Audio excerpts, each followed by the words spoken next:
comment that I have is that it is clear Kash Patel is in way over his head. He is not up to the job of FBI director. They didn't get justice for Charlie because of some sort of additional resources. They got it because the dad turned him in, and the dad did the right thing. But Kash Patel himself deserves no credit, and in fact only deserves some level of condemnation. Question becomes, how much?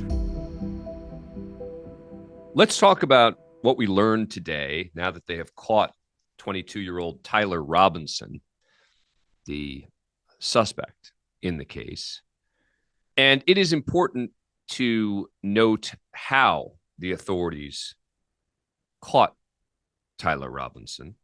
His father saw the photos that had been released by the authorities. He apparently confronts Tyler about it. Apparently, Tyler admits it. Father tells him he should turn himself in. And according to CBS News, Tyler then says he'd rather commit suicide. His father calls a youth pastor who knows him, is close to the family.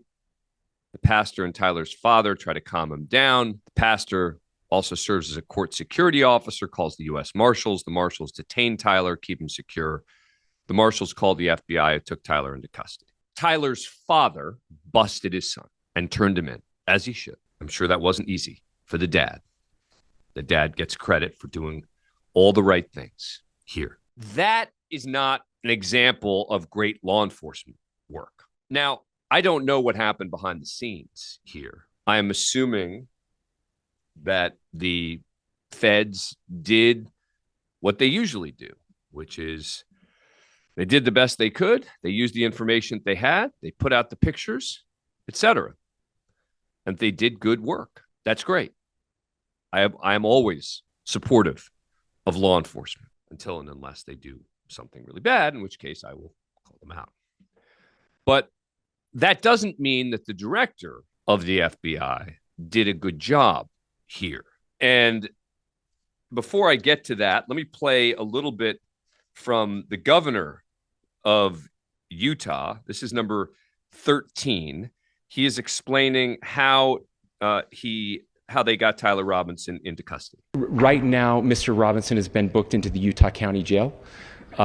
You heard the president this morning report that he was taken into custody, that his family and a friend helped to deliver him into custody of law enforcement in Washington County. For those of you that don't know where Washington County is, it is the southwesternmost part of the state of Utah. It's about a 3.5 to 4 hour drive from here, where we are right now, and that's where he lived and where they turned him in. They turned him in, right? That is the key. And I was very critical yesterday of Kash Patel, the FBI director, for saying that they got the guy, and then an hour and a half later saying, "Oh yeah, the guy we were questioning got released."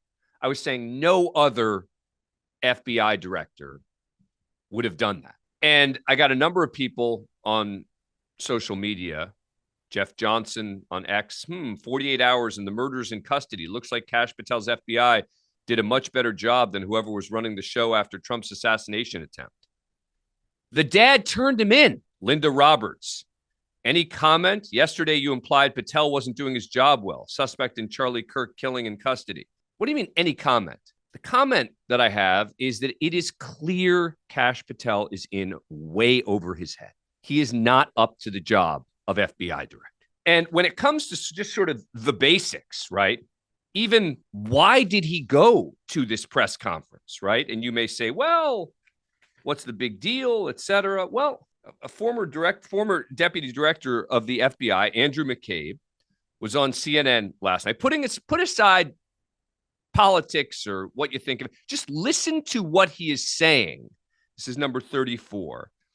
And it actually makes a lot of sense. This is him last night before they had caught the guy, questioning why Patel was going to Utah. Let's listen. There are many good reasons why you wouldn't go. If you're the director, you would not go out to the scene of an ongoing crisis, post-crisis investigation. I think that's many of the reasons why typically directors don't do that.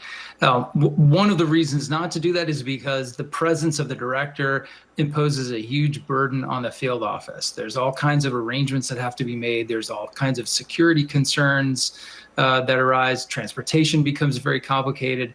And that's the last thing you want to do to the field office while they're in the middle of investigating a critical incident. So again, it's strange to go out there under those circumstances. Why he went and then did not say anything at the press conference, I really don't know. I'm a bit at a loss to understand, like, what was the purpose of going out there. If you're there, you probably want to at least make very perfunctory comments about appreciating the hard work of the men and women that are doing the investigation, and of course thanking your partners for the sort of access and the relationship that you have. So yeah, it is puzzling. I don't even know how to kind of guess at that. That's just basic operational stuff, right? This is not a critique of law enforcement. This is a critique of Kash Patel as head of the FBI. And it's not just coming from someone like Andy McCabe. I mean, Steve Bannon was going after Patel. Many other conservatives were going after Patel. I mean, this is Steve Bannon. He says, correct me if I'm wrong. We watched this 9-minute press conference and the pictures came up. We went all over the internet. Appears the kid had said something to his family. The family had the goods to confront him and the family turned him in. I don't know why Kash flew out there, thousands of miles to give us a, hey, we're working partnerships and our great partnership in Utah. He's right. Christopher Rufo, powerful conservative activist, Manhattan Institute senior fellow, has actually called for Kash Patel to be ousted in the wake of this. On X, he said, I'm grateful that Utah authorities have captured the suspect in the Charlie Kirk assassination. I think it's time for Republicans to assess whether Kash Patel is the right man to run the FBI. He performed terribly in the last few days. It's not clear whether he has the operational expertise to investigate, infiltrate, and disrupt the violent movements of whatever ideology that threaten the peace in the United States. He went on to say, we would be wise to take a moment and ask whether Kash Patel has what it takes to get this done. I've been on the phone the last few days with many conservative leaders, all of whom wholeheartedly support the Trump administration, and none of whom are confident that the current structure of the FBI is up to this task. Spare me the sort of, well, Dan, Kash Patel deserves no credit. The FBI agents, I'm sure, deserve credit. The dad certainly deserves credit. The marshals who were involved in this deserve credit. But it sure feels like we're now paying the price for having someone wildly unqualified in this position. And we also learned from a New York Times report that as the authorities were still on the hunt for Robinson, he criticized the agents and yelled and screamed at them. Mr. Patel and his deputy, Dan Bongino, made it clear that they were under intense pressure to catch the killer. They expressed themselves with such fierce urgency that in the view of some participants, it hinted at another motive, to prove that they were up to the task. The director wasted no time before calling out subordinates that he said failed to give him timely information and was incensed that agents in Salt Lake City waited nearly 12 hours to show him a photo of the suspected killer, according to 3 people familiar on the exchange. Mr. Patel, he said he would not tolerate any more Mickey Mouse operations. An official on the call recounted it was one of the few utterances without profanity. Look, I don't know, obviously, the internal details of whether Patel was right or wrong on that. But the, berating of the agents who are doing the work, and what you're berating them for is not doing bad work. It's for apparently not looping him in on something. But again, let's be appreciative that this guy's been caught. That's a really good thing. It's a really important thing. And by the way, it does seem that this guy was political. Let's also be clear about that. Let's not pretend that this was just, as some on the right try to pretend sometimes that, when there's a politically targeted kill, he's just a madman. He's just a lunatic. No. These are people sometimes who get caught up in echo chambers, in bubbles. And it seems this guy may have been one of them on the left.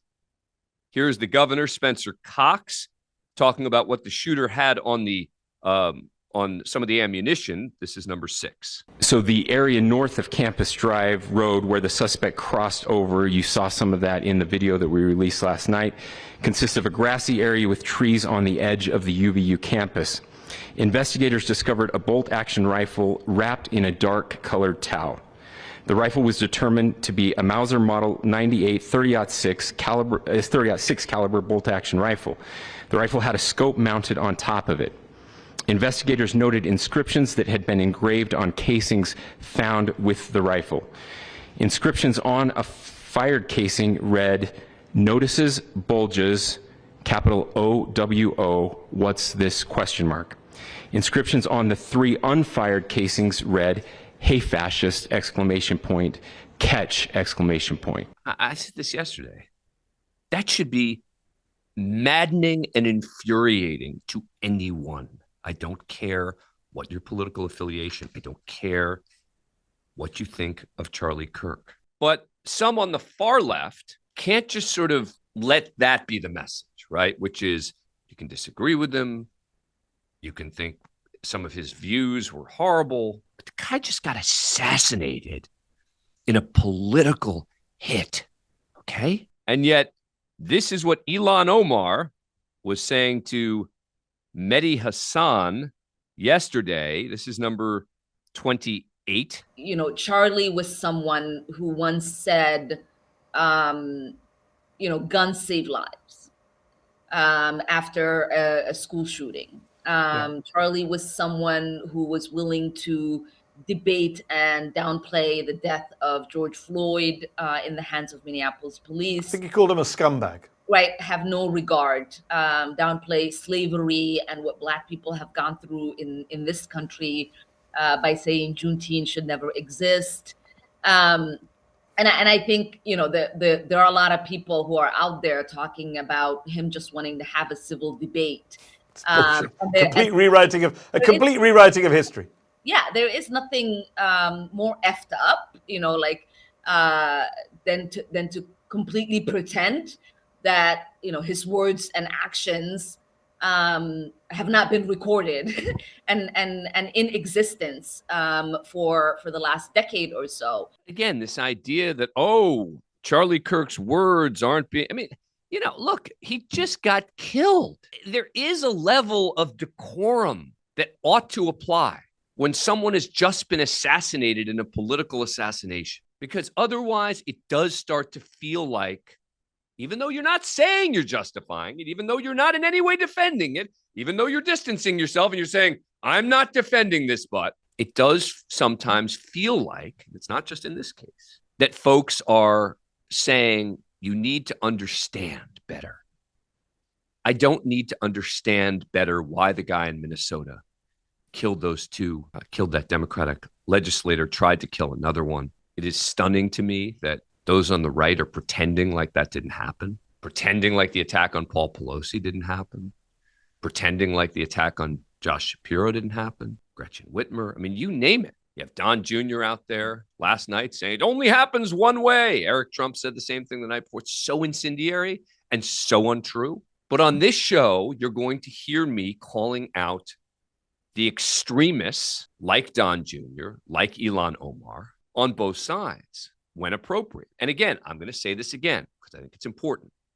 What I will not do is tell you everything's equal. Oh, these guys do it and they do it. Right now, it feels like the president and his sons and some others on the far right are throwing gasoline on the fire. And that is dangerous and scary. That doesn't mean that others don't deserve condemnation at other times. It doesn't mean that Ilhan Omar, or I was critical of Governor Pritzker yesterday. But right now, the single most important thing to do is for those on the far right to try to help take down the temperature. And I'm seeing not enough of that. So that's where we are. All right. When a bad guy is caught, I'm okay with law enforcement thanking each other. The problem is that, and this is what Patel said. Let me play. This is Patel at the press conference. All right. This is Patel.